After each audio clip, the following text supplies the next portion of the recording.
Hello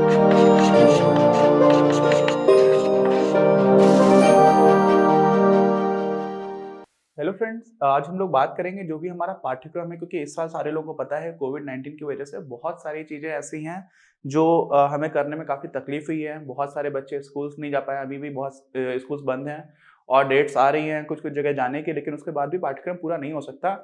इसी वजह से अलग-अलग राज्य सरकारों ने इस बार, जैसे सीबीएसई ने भी वैसा किया, उसी तरह से झारखंड सरकार ने इस साल की कक्षा 11 और 12 के लिए जो परीक्षाएँ होंगी, उनमें कौन-सी चीज़ आएगी, कौन-सी नहीं आएगी, इसके लिए एक डॉक्यूमेंट जारी किया हुआ है। हम लोग जो भी विषय पढ़ रहे हैं कक्षा 11 और कक्षा 12 के लिए, व्यावसायिक अध्ययन, अर्थशास्त्र और अकाउंटेंसी यानी कि लेखाशास्त्र, इन 3 विषयों में 2 कक्षाओं में यानी कि टोटल 6 ऐसे वीडियोज़ आएँगे जिसमें आपको सारी चीज़ें समझ में आ जाएँगी, कौन-सी चीज़ आ रही है, कौन-सी नहीं आ रही है। ठीक? अच्छा, अब एक और बात है, कुछ-कुछ चीज़ें ऐसी रह जाती हैं जहाँ पर थोड़ी-सी एम्बिग्यूटी होती है, क्योंकि इतने बड़े स्तर पर जब काम हो रहा होता है तो कुछ-कुछ समस्याएँ रह जाती है। लेकिन फिर भी झारखंड के विद्यार्थियों को मैं विशेष बधाई देना चाहूँगा, क्योंकि आपके यहाँ का जो शिक्षा विभाग है वो वास्तव में काफ़ी सक्रिय रूप से काम कर रहा है। कुछ चीज़ें रह जाती हैं, लेकिन बाकी राज्यों की तुलना में अगर आप देखेंगे तो आपके यहाँ पर काफ़ी अच्छा काम हो रहा है। तो अभी हम लोग जो भी बात करेंगे उसमें 3 कॉलम्स हमारे में बना रखे हैं। एक-एक पीडीएफ को हम लोग खोलना स्टार्ट करेंगे, उसमें समझेंगे।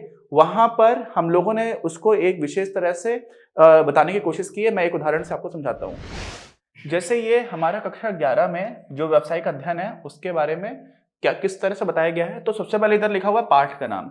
जहां पर भी पाठ का नाम लिखा हुआ है, व्यावसायिक अध्ययन में तो फिर भी सही है, इकोनॉमिक्स में यानी कि अर्थशास्त्र में और अकाउंटेंसी यानी लेखा शास्त्र में पाठ के नाम की जगह आपको आमतौर पर टॉपिक लिखा हुआ है, तो इसको पाठ मत मान करके चलिएगा। दूसरी चीज, हमारा जो आधिकारिक सिलेबस है वो एनसीईआरटी बुक्स का है, तो उसके हिसाब से हम लोगों ने जो हमारी अपनी क्लास चैनल पर अगर आपको वीडियोस देखेंगे तो अपनी क्लास में एनसीईआरटी के हिसाब से जो चैप्टर्स हैं उस हिसाब से हम लोगों ने प्लेलिस्ट में नाम दे रखा है कि ये टॉपिक अच्छा 5th चैप्टर में मान लीजिए कोई टॉपिक है तो उसको 5th चैप्टर में आ रहा है, ऐसा लिखा हुआ है। लेकिन यहाँ पर आपको ऐसा नहीं मिलेगा, व्यावसायिक अध्ययन में समस्या नहीं है, बाकी जगह पर है। तो सबसे पहले तो टॉपिक का नाम दे रखा है जो आपके आमतौर पर सिलेबस में है, पाठ्यक्रम में है। यहाँ पर जो सीमित पाठ्यक्रम बनाया गया है उसमें जो टॉपिक का चयन किया गया उसका नाम लिखा हुआ है। ठीक, और इस वाले कॉलम में यदि किसी चयनित पाठ के किसी उपखंड को चयनित नहीं किया गया है तो उस उपखंड का नाम लिखा हुआ है। मान लीजिए कोई पाठ है, उसमें बहुत सारे सबसेक्शंस होते हैं, छोटे छोटे उपखंड होते हैं, तो कुछ को सिलेक्ट किया गया है, कुछ को नहीं किया गया, तो जिसको नहीं किया गया वो आपको इस वाले कॉलम में लिखा हुआ मिलेगा। तो हम सभी के लिए सबसे महत्वपूर्ण क्या है कि जो चीज यहां पर दे रखी है उसको देख लो पहले। यहां पर आपको जो भी लिखा हुआ है वो चीज नहीं आएगी, लेकिन कुछ कुछ जगह पर यहां पे थोड़ी सी सावधानी बरतने की आवश्यकता है। जैसे मान लीजिए नियोजन है, नियोजन मतलब प्लानिंग। अब प्लानिंग का आपको दे रखा है कि प्लानिंग का अर्थ क्या है, आएगा। मान लीजिए प्लानिंग के उद्देश्य क्या है, ये भी आएगा। फिर दे रखा है कि प्लानिंग का महत्व क्या है, ये नहीं आएगा।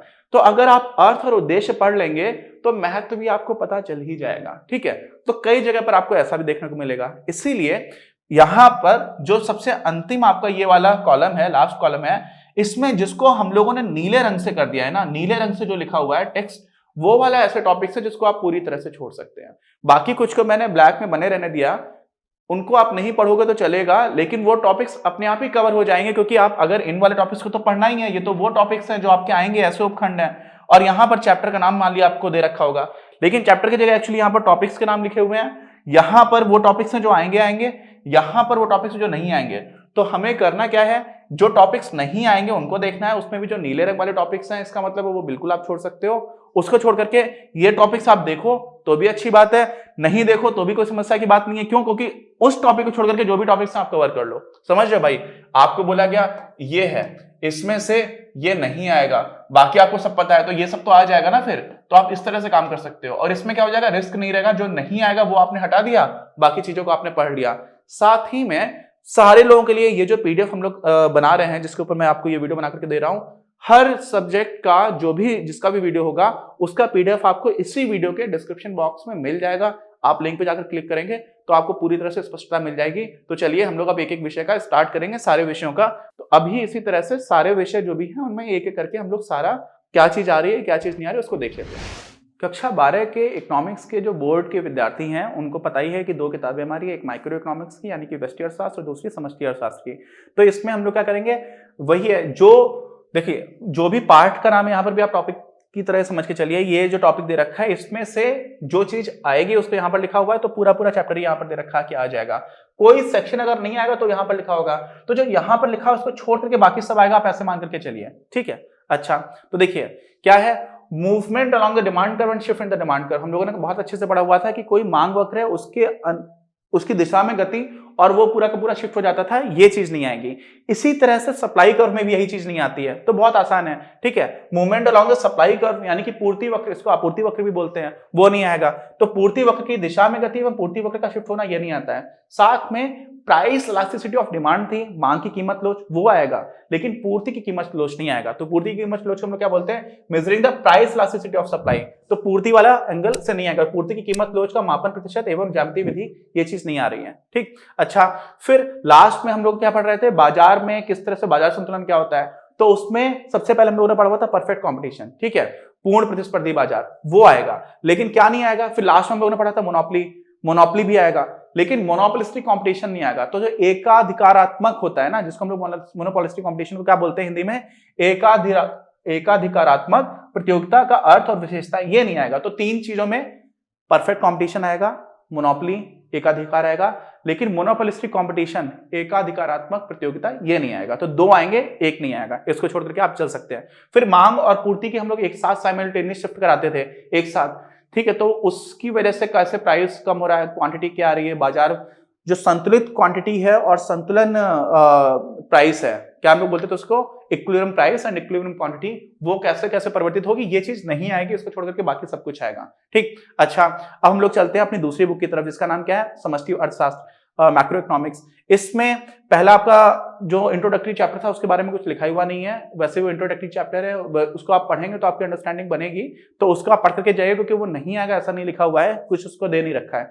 दूसरा चैप्टर जो हमारा जीडीपी वाला स्टार्ट होता है, जिसमें हम लोग नेशनल इनकम निकालते हैं, राष्ट्रीय आय निकालते हैं। तो राष्ट्रीय आय निकालने से पहले हम लोगों ने जीवीए निकाला हुआ था, ग्रॉस वैल्यू एडेड, ठीक है। उसके बाद ही हम लोग उसमें जीडीपी निकालते थे, फिर जीडीपी से हम लोग उसमें एनएनपी निकालते थे, जीएनपी निकालते थे, फिर एनएनपी निकालते थे, फिर एनएनपी एट फैक्टर कॉस्ट निकालते थे, उसी को हम लोग नेशनल इनकम बोला करते थे। तो ये जो सारी चीज आ जाती है, नेट डोमेस्टिक प्रोडक्ट क्या होता है, ये सारी चीजें नहीं आएंगी।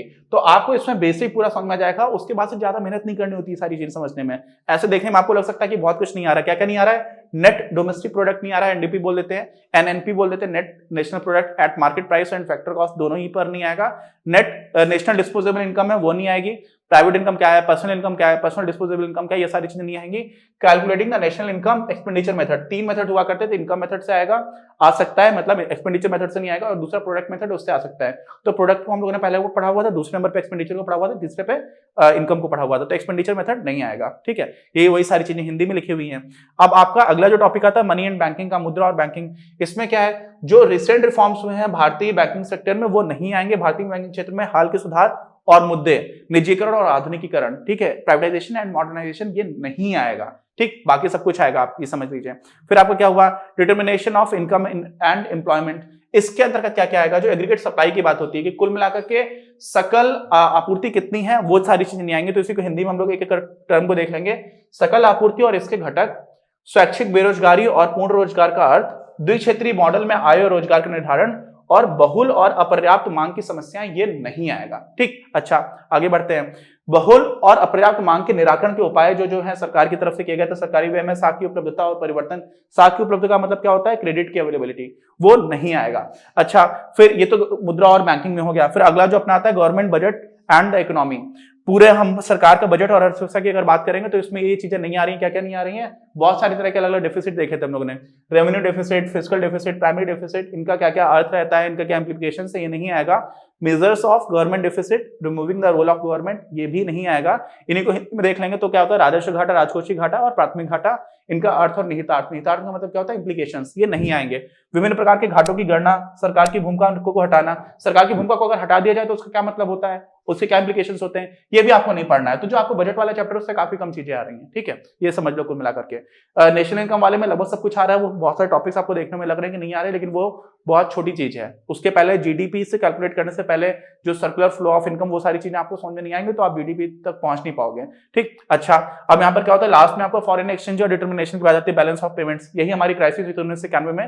तो इस पे फॉरेन एक्सचेंज रेट क्या होती है, जब भी $1 है वो 75 रुपए का कितने का क्यों है, तो उसका डिटर्मिनेशन कैसे कैसे हो रहा होता है, कई बार कुछ देश है जबरदस्ती कंट्रोल लगा करके रखते हैं, कई बार ऐसा फ्री मार्केट में चल रहा होता है। तो इसमें फॉरेन एक्सचेंज रेट फिक्स्ड और फ्लेक्सिबल का क्या मतलब है, इसका डिटर्मिनेशन कैसे होता है, और साथ में डिमांड और सप्लाई की वजह से किस तरह से एडजस्ट हो रहा होता है। Determination of exchange rate in free market, जो मुक्त बाजार है वहां पर किस तरह से हम लोग विनिमय दर का निर्धारण कर सकते हैं, ये सारी चीजें नहीं आएंगी, नीले रंग से लिखा हुआ है, ठीक है। तो कुल मिलाकर के जो लास्ट वाले कॉलम में लिखा हुआ है वो नहीं आएगा, पीडीएफ आपको मिल जाएगा। उम्मीद है आपको जल्दी जल्दी मैंने बताया इसलिए क्योंकि ये वीडियो को टाइम आपका बचाना है, साथ में पीडीएफ आपको मिल ही जाएगा, तो आप यहाँ पर देख करके समझ सकते हैं। कोई डाउट होता है तो प्लीज कमेंट बॉक्स में लिख करके बताइएगा।